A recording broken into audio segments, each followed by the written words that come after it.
Da da da da da da da. No.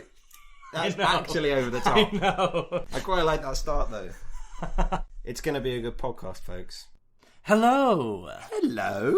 And welcome to Across the Pond. I'm Will. And I'm Alex. But you knew that already by now. Yes, you did. So you're not feeling so good today, because we never do this podcast in full health, do we? I'm not sick. I went to my high school reunion last night, or a high school reunion. It was like a mixed reunion for multiple years. And yes, it was free bar. Nobody wants to hear about that.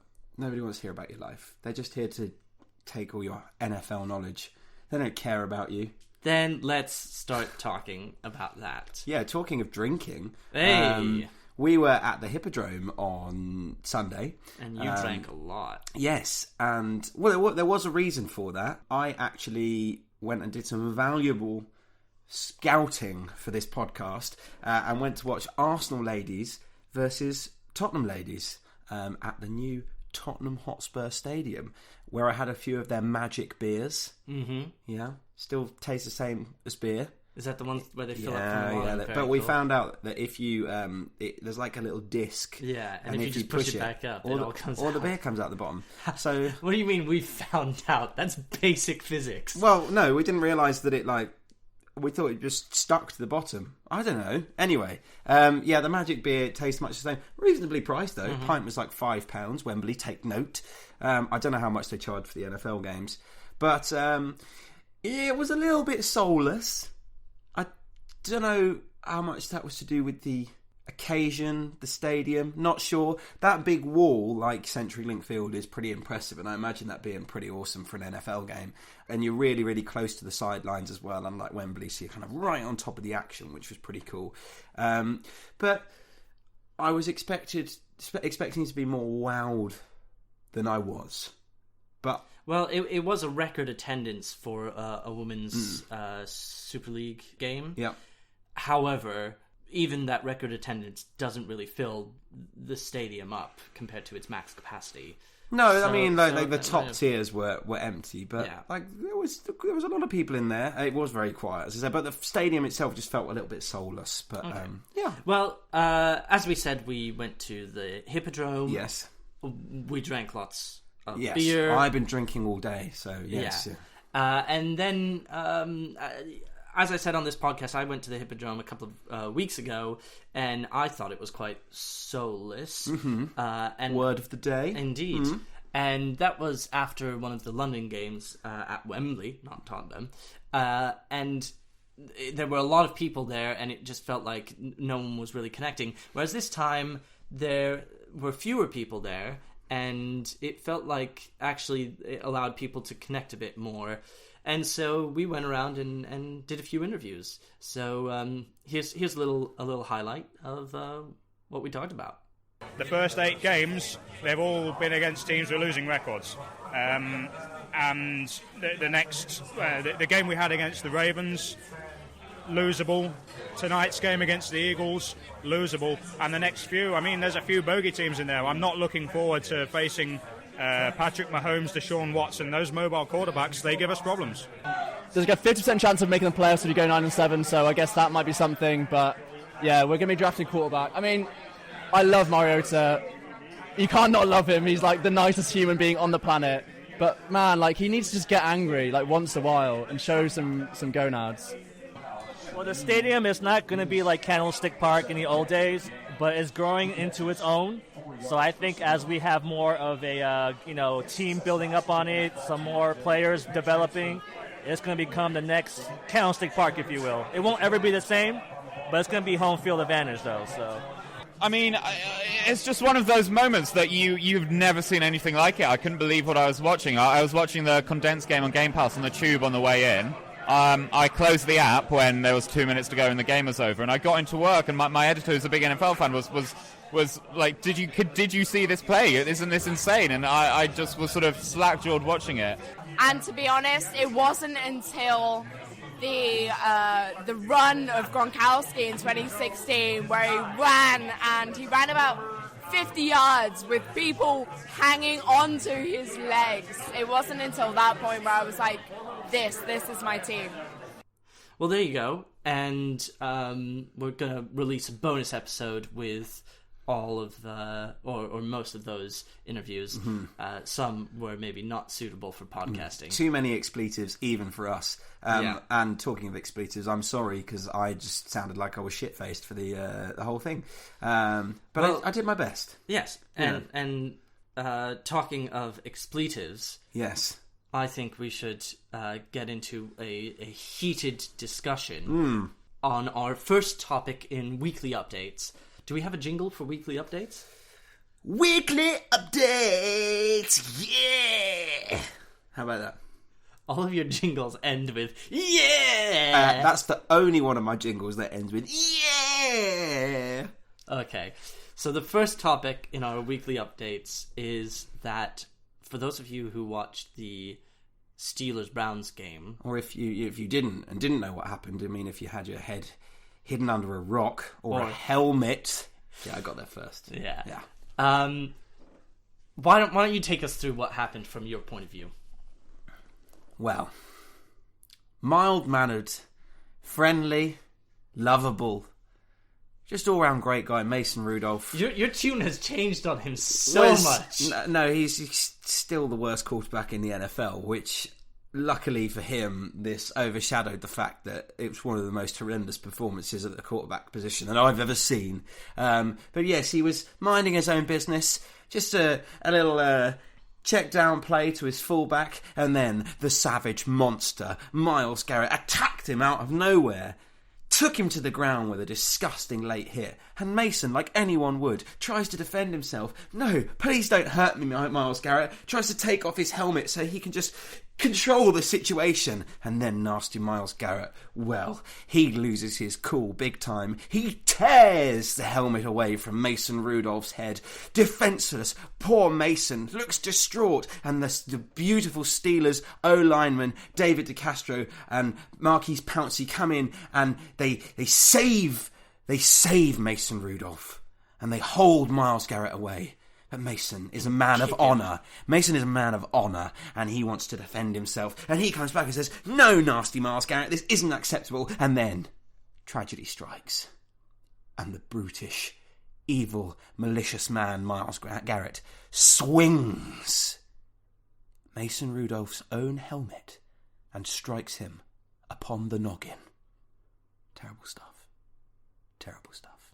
Well, thank you for that dramatic and dynamic reenactment. I feel like that could have been like one of those Civil War documentaries or something. We could have had like sounds of battle going on underneath. Okay, but let's talk about this because I made a joke immediately afterwards saying Mason Rudolph started it. You're an idiot, and that has put you of the mind that I think that Garrett is the victim here. I'm not going to say that. He is not the victim. He deserves this ban. And there's a but coming, which means you are defending him. No.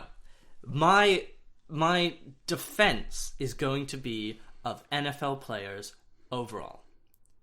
Because whenever they do things like this or like what Vontaze Burfict did, whenever they're too aggressive, suddenly everyone slams down on them.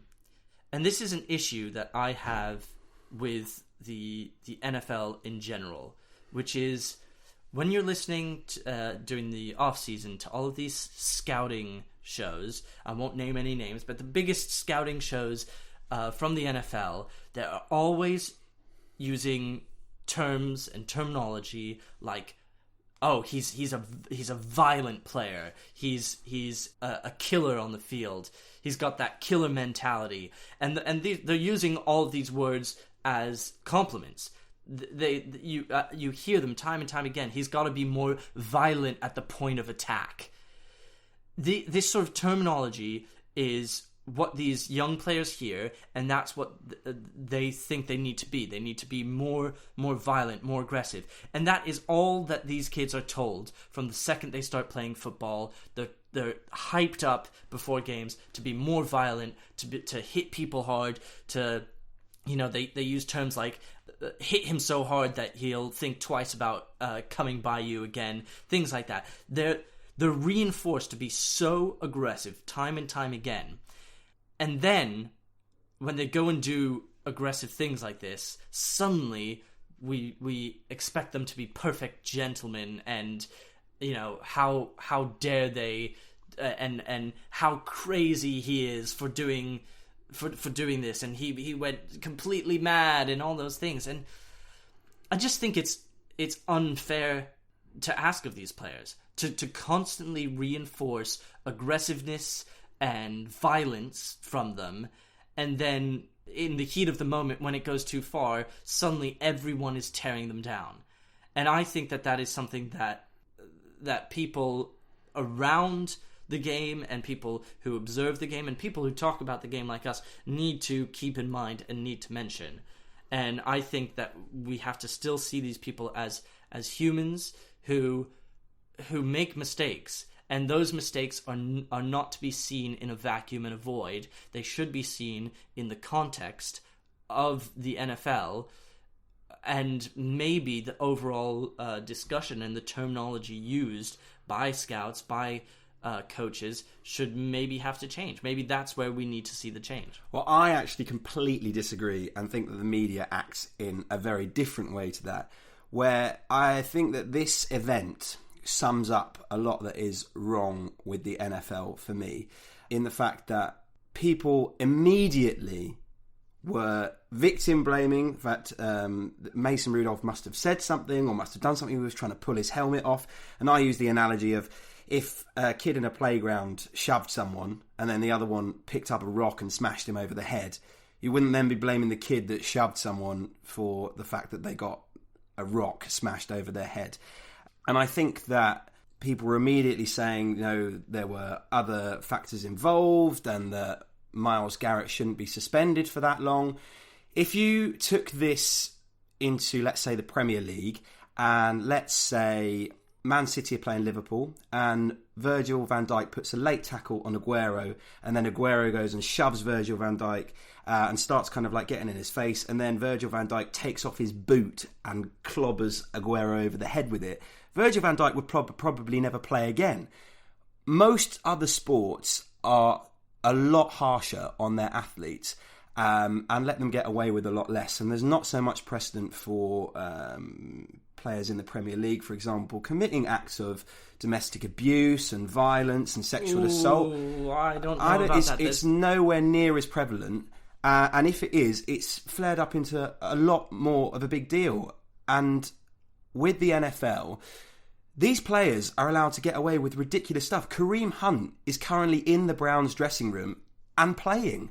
He only got an 8-game ban for being videoed committing quite serious assault on a woman. And I think that the media in the NFL are far too sort of lenient on these players, and the whole setup lets them get away with this stuff, and they're glorified, and they're put on these pedestals. And they are role models at the end of the day, and they are in front of people. And yes, they do play an aggressive game, but they are given far too much leeway to let that bleed into their personal lives.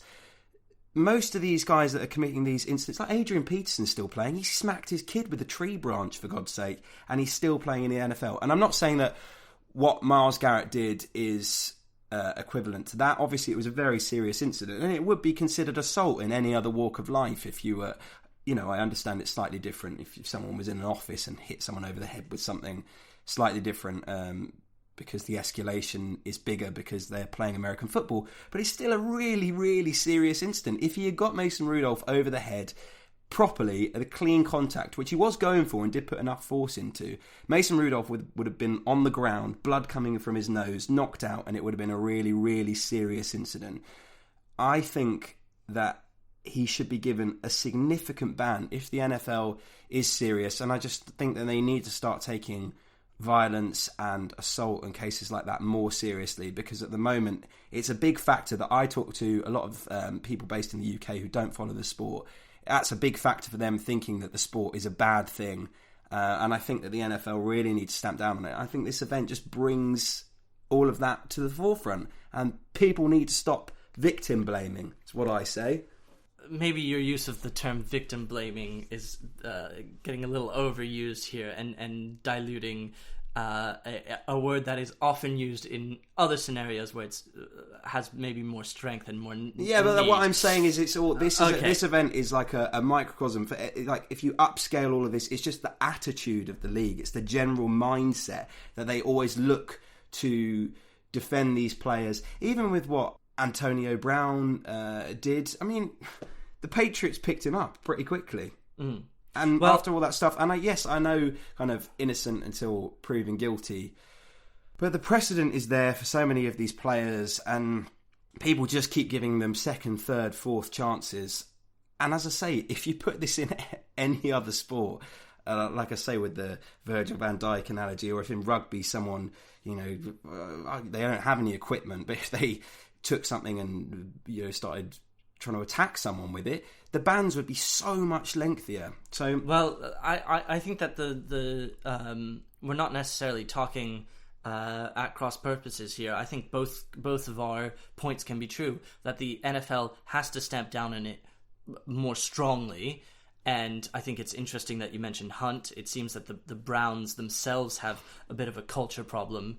They were headhunting in that game in general. I actually think that there were several players who went out with bad injuries.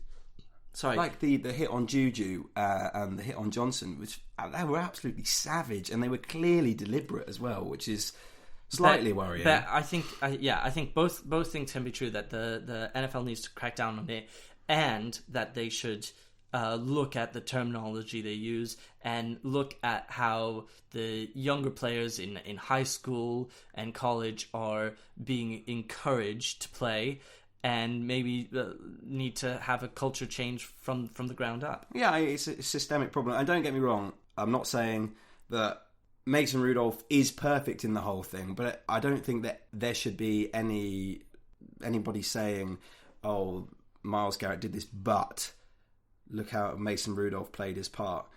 I mean, the press conference afterwards, Mason Rudolph did not come across well after that. And actually, someone who did come across really well was Baker Mayfield, who pretty much gave the blueprint of how Mason Rudolph should have done his conference, of just being like, it was completely unacceptable, we can't have that in the game, all that sort of stuff. And I actually think he came out really well out of it. But I would happily see Mason Rudolph suspended for something else, so then he wouldn't have to play. It would be great. Well, let's move on, and let's talk about another quarterback in Colin Kaepernick. Yes. Very interesting story this week. The NFL decided that they were going to do a workout for him. They placed it on a Saturday, which is a traveling day for most teams. They placed it at the Atlanta Falcons facility. It was going to be an indoors closed session, no media allowed. But they were going to put out a tape to all of the teams. They invited teams to come and look. In the end, it seems like maybe 25 teams had representatives there. I think for the actual NFL one, wasn't every team represented, and then only actually to his moved one, only 27 showed up? No, 25 showed up to the facility at Atlanta. They were all invited.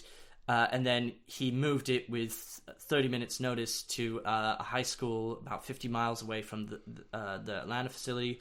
And 8 representatives made it over there, and there was full media coverage. And yeah, by all accounts, he looked good. Certainly good enough to play in a league where currently there is a dearth of quarterback talent with a lot of people out injured. There's a lot of discussion on both sides whether this was a genuine attempt by the league to get him seen, or whether it was them sort of half-heartedly making themselves look good through this. Then there was also some question as to whether Colin Kaepernick's intention was always to move it, because it certainly seems like he had a pretty good setup with security, with fans wearing Kaepernick t-shirts, with obviously getting permission to train on that field. Certainly doesn't seem like it would all come together in an hour or however long it took. So there's questions on both sides. And personally, the thing that I'm taking away from this, or that I think should be taken away from this, is let's put aside everything about who was acting out of what interests for this, who was doing this with real intentions or fake intentions. And let's just look at the quarterback and the play, and frankly, he looked good. And I think that I think undoubtedly there's a spot for him somewhere there on the 32 teams, and it's a shame that he hasn't got that position. Just to play devil's advocate a little bit, because I do think that he should be playing in some capacity, but I do also see it from the point of view of the owners and the GMs, not in terms of kind of what he stands for, but don't get me wrong, how I mean this is that the NFL is a business, and the owners and the GMs will be looking at it in a way where they're thinking, is it worth the risk for someone who is not going to be more than a backup, and also does have quite erratic form and tendencies in the way that he plays? So there are probably upsides for him as a backup to get you wins that you possibly wouldn't expect, but also you'd know better than me, having watched the 49ers, that his high points and his low points, there was a big gap in between that, and he was coming down significantly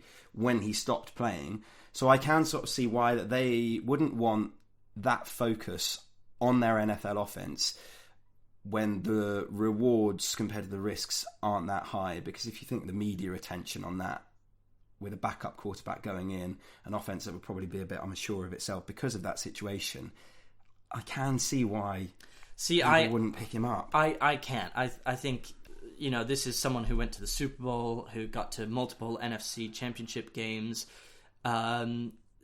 He is better than several quarterbacks currently playing. I agree, he's probably a backup at this point, but I think that he could be brought in to finish off the season for several of these teams who've lost quarterbacks. I don't know about several. I mean, I think over the Steelers. I think he's a backup in general, but in the context of this season, he has the ability to be a starting quarterback. But for a lot of those teams, it will be too late anyway to make the change, and they will already be having seasons that they weren't expecting to be having because of all the because of the injuries. So no, I agree. At this point, I think it's all a little too late. But I do think that he is better than most of. Not most of, but several quarterbacks out there, and I would say several. And where do you think he could start at the moment? Let's say the Steelers or the Bears. I'd say, well, first of all, there's two teams right there who could put him in straight away, and who are still looking to get wins, who aren't giving up on their season. I think you could make claims for him to go even to the Bucks after Winston's after his latest game, where he was very unreliable. But then that criticism could be levelled at Cap as well. And don't forget, he hasn't played for 3 years, so we've got no idea how long it would take him to get up. I think he needs to join a team in the off season if he's going to join a team. He can't join a team now, because teams that are seriously going for the playoffs and looking for wins can't take the risk on him. I'm not saying that he's necessarily going to go to one of those teams, but I think the Broncos, now that what's his name, Flacco's out, he could go to the Redskins, he could go to the Giants, he could go to I'm not sure who else, but that's already sort of five teams there. So I think he is good enough. He's clearly shown that with 3 years out of the league, and he is staying in peak physical condition, he is training, so he shows that he's got the will and the determination. And we've just talked about a lot of players who have gotten bad press coverage and who have done awful things. This is not someone who's done awful things. So the fact that they are happy to take one of those players that we previously mentioned and put them on their team, but they're not happy to take Colin Kaepernick, I don't buy that whole argument. I think it's, even if they don't necessarily disagree with what he stands for, I think it's just that they don't want the media attention that comes behind it. Because but then you're fine hiring someone who's accused of spousal abuse or hitting a child or things like that. I'm sorry, I don't buy that. I That's agree bullshit. that he's not playing for the wrong reasons. But now, if you look, like Reed got picked up by the Panthers, and he was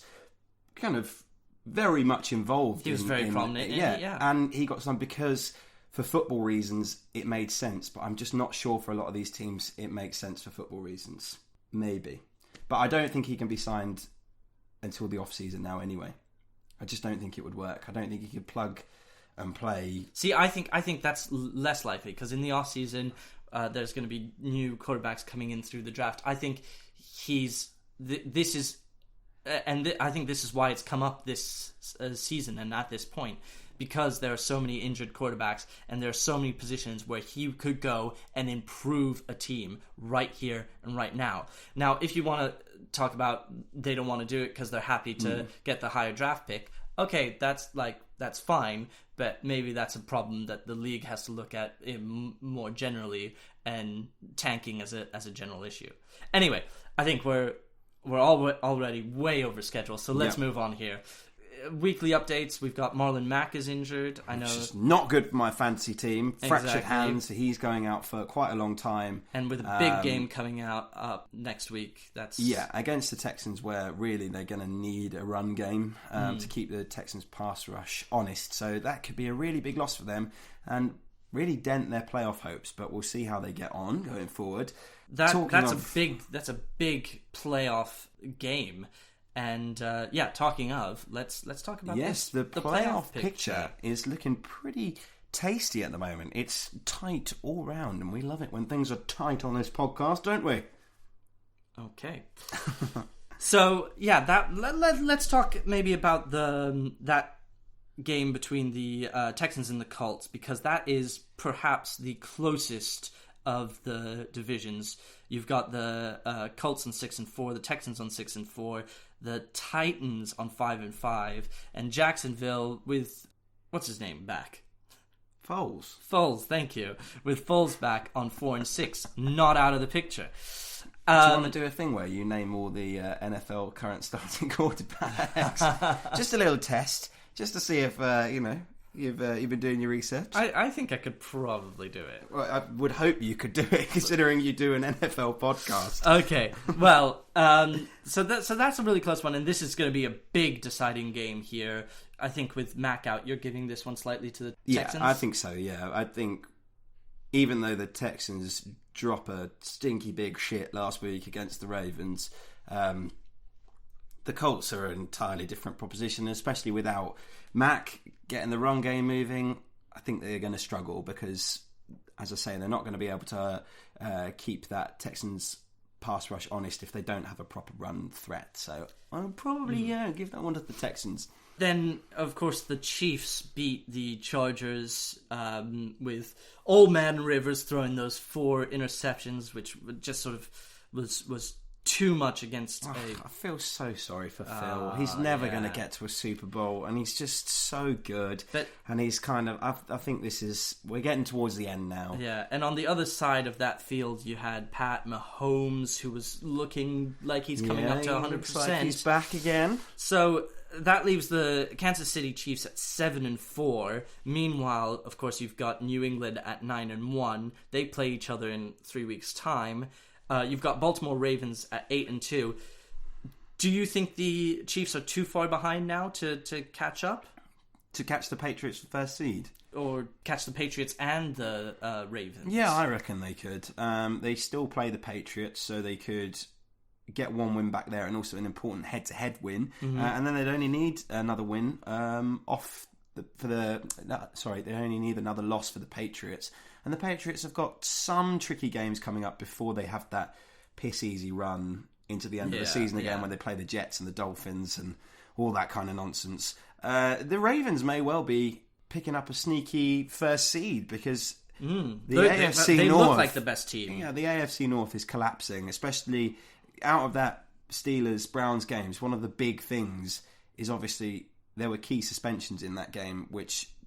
regardless of everything that happened going forward in terms of a footballing impact, That could be really significant. The Steelers' O-line without Pouncey is going to probably look a lot worse, and Rudolph is really going to struggle because even behind a good O-line, he's rubbish. And then the Browns losing Garrett as part of their pass rush is pretty significant, I would imagine. So I think that the Ravens might, it pains me to say, be looking at that first seed. I think they've definitely got the AFC North all wrapped up, but it will be interesting to see what happens with the Patriots and what happens if they don't get that first seed. Yeah, and don't forget that the Ravens have a head-to-head advantage over the Patriots, so they only need the Patriots to lose one more. Exactly, and Oakland, surprise presence in the picture here. Yeah, definitely out of nowhere.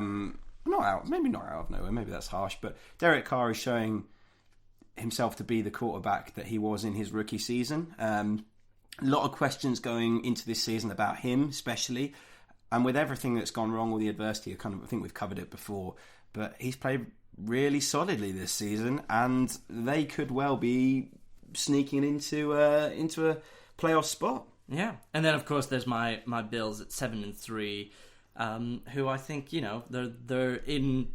I think safely into the playoffs. I would suggest. Well, I don't know. I think that they could be caught for that wild card. Maybe the Raiders, maybe the Steelers. No, I almost don't want to see that happen. I don't want to see Mason Rudolph in the playoffs. It would hurt. But yeah, things are looking very tight. And then in the NFC, and this is where it's all very exciting because you probably have 2, maybe 3 if we put in the Chiefs going for the first seed in the AFC. But in the NFC, you've got the 49ers at 9-1, who currently hold first seed. But then you've got the Packers at 8-2, the Vikings at 8-3, the Saints at 8-2, and the Seahawks at 8-2. That's 5 teams there who are very much all in the hunt and all have to play each other. The 49ers play the Packers, the Saints, and the Seahawks in the remainder of the season. Play the Packers this week? Next week? Yeah, we play the Packers this week. It's going to be a mammoth game. Then we play the Ravens, then we play the Saints, then we play the Rams, then we play the Seahawks. So you're probably expecting them to come out of there somewhere with a loss, maybe 2? Or you think you're going to... No, I mean, if we get out of there with 2 losses, I think that's fairly good and will still keep us in the running for the first seed. I think this one's terribly hard to call. Call it. Well, of course the 49ers are going to win the top seed, but it's a very difficult one to call. It's a completely different picture, I think, from the AFC, because aside from maybe the NFC North, where you've got Green Bay and Minnesota both on 8 wins vying for the win in that division, the NFC East, Dallas looks the more comfortable. Yeah. The Eagles just looked shit this. I think that division looks tighter maybe than it should be, and maybe than it actually is. I think Dallas will win that one fairly. I think the Eagles will. No, no, they won't get a wild card because you've obviously got the Seahawks and 49ers in the NFC West, and also the Rams are doing okay. And then you've got the Vikings and the Packers, so there's going to be a wild card there. In the NFC South, however, it's New Orleans running away with it, and the Panthers' loss to the Falcons has really hurt their chances, and I think put them out of the picture. The Falcons look set to go around and really cause some upsets in the remainder of this season. Yeah, they have 5 back-to-back divisional games, so hey, who knows? Could the Falcons make the playoffs? No, they couldn't. They couldn't. And then, of course, in the NFC West, it is very tight between the 49ers and the Seahawks. And the Rams, they're still not out of it, but probably out of a chance to win that division. Yeah. Well, let's move on to predictions. This league is proving to be more and more unpredictable as the weeks go by, especially for me. I've come out of this looking somewhat like a clown. Probably my best prediction was that Kyler Murray is going to get a baseball bat and hit a field goal with it in the Super Bowl. That's probably the best prediction I've made all year. But well, you had your terrible prediction of the week this week, which was... I did. And good Lord, the Broncos are shit. For God's sake, Broncos, finish something off for once. Brandon Allen had a chance. They were 20 up. 20-0 up, and they had recovered a fumble off a punt, I believe it was, or maybe a kickoff. I think it was a punt, and they were on the 17-yard line. And what does he do with a chance to finish off the game? He throws an interception. And although the Vikings didn't then go on and get any points from that subsequent turnover, still, I felt that was a big turning point in the game because the Broncos had their foot on the neck of the Vikings and they screwed the pooch. And then, it pains me to say, but Kirk Cousins did a pretty good job coming back from 20-0 down and kind of maybe shut up some of his critics. But I'm still not completely there yet, Kirk. Still not completely there. But even at the end, the Broncos had a chance, and Allen just showed a little bit of naivety where he rushed for a first down and he was kind of going for the end zone despite the fact that he was, I think, 8-9 yards away, and really he should have just gone out of bounds because he killed precious clock time, which would have given them more options for the last drive of trying to get a touchdown because they still had time to spike it. They also would have got 4 plays out of it rather than the 3 that they got.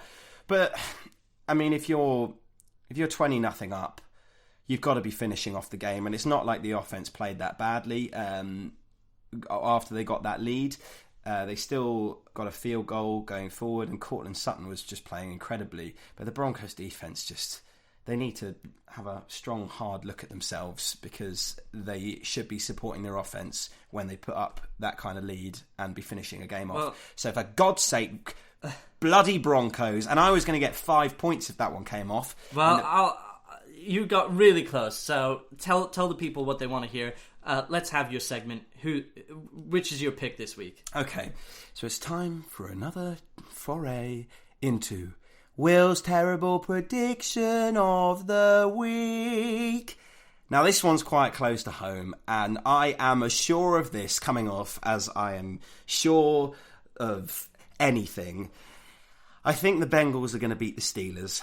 And it's not just me being bitter and being like, oh, the season's over, the sky is falling. Mason Rudolph showed himself to be the worst quarterback in the NFL, without doubt, in my mind. And Mason Rudolph has just lost Pro Bowl, all-time amazing centre Pouncey. And I think without him, it's just going to be a car crash. Juju got banged up. Concussion. I think he's still going to play, but still he won't be at 100%. Deontay Johnson went down. James Conner's shoulder is looking like it's not going to hold up for the season, so who knows how much of a role he'll be able to play.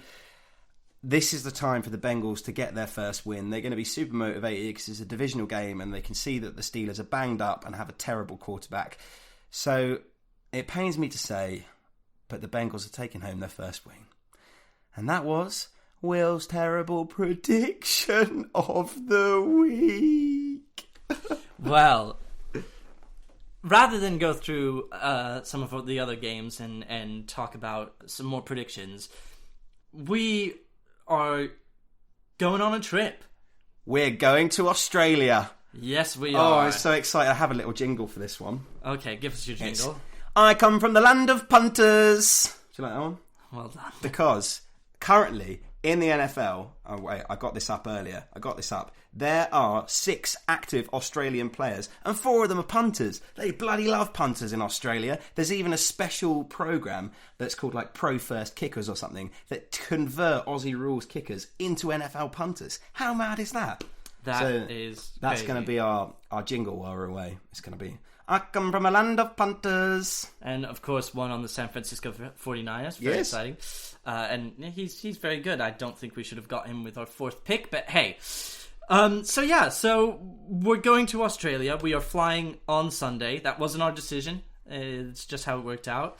So it means we're going to probably miss a lot of games. However, we have figured out that we get a certain allotment of data, Wi-Fi, whilst we're in the air.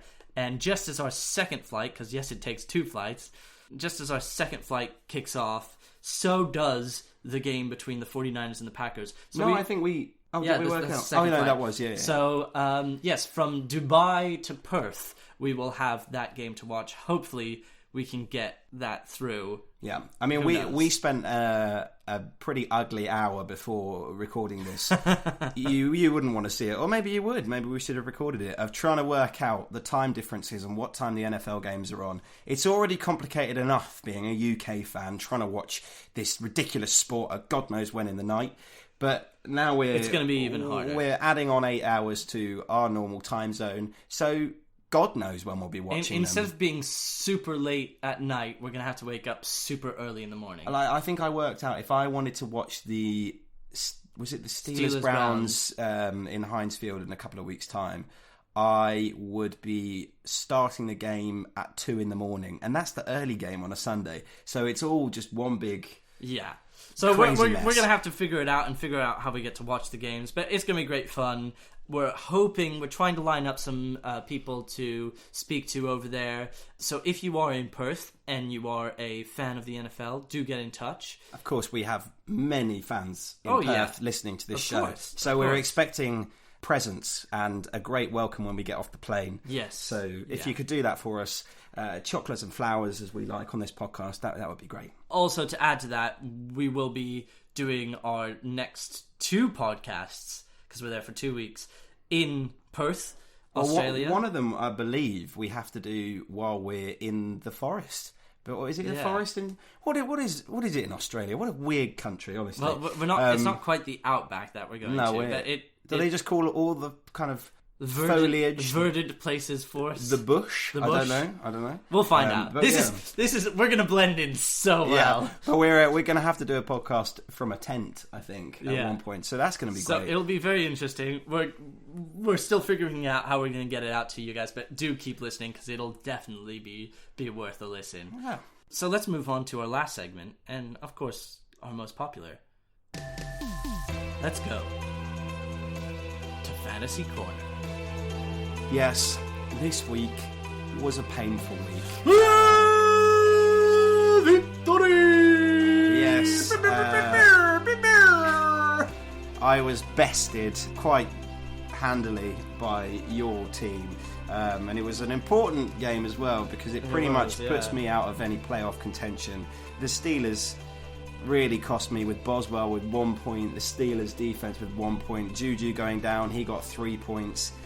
It wasn't great for me because the rest of my team did all right, but that's where it really, really hurt. And you come away victorious. Well, I beat you by 26 points, and I didn't even have Tyreek Hill, who went out injured after 2 passes were thrown his way, didn't catch either of those, 0 points.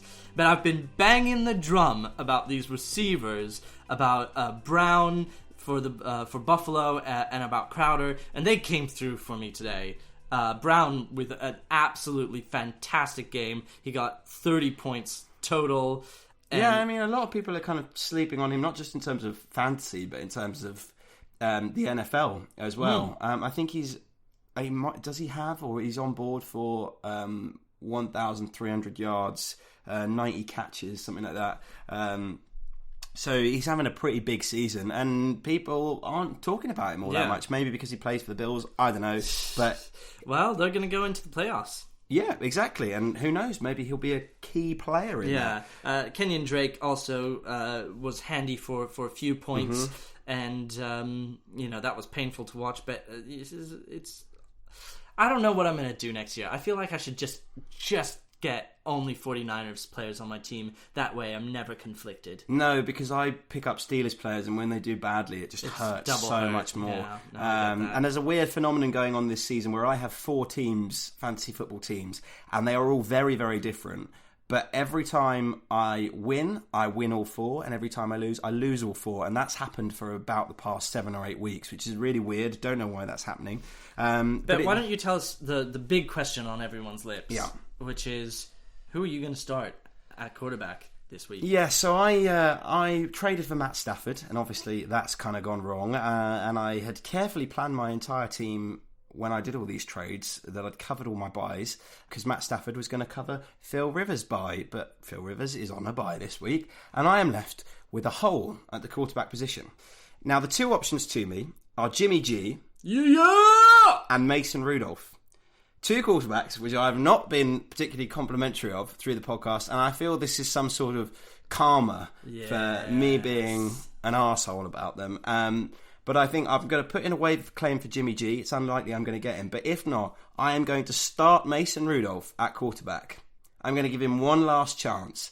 And if he fails me, then I am allowed to continue saying he's the worst quarterback in the NFL. And if he doesn't fail me and I win my matchup, he's the worst quarterback in the NFL.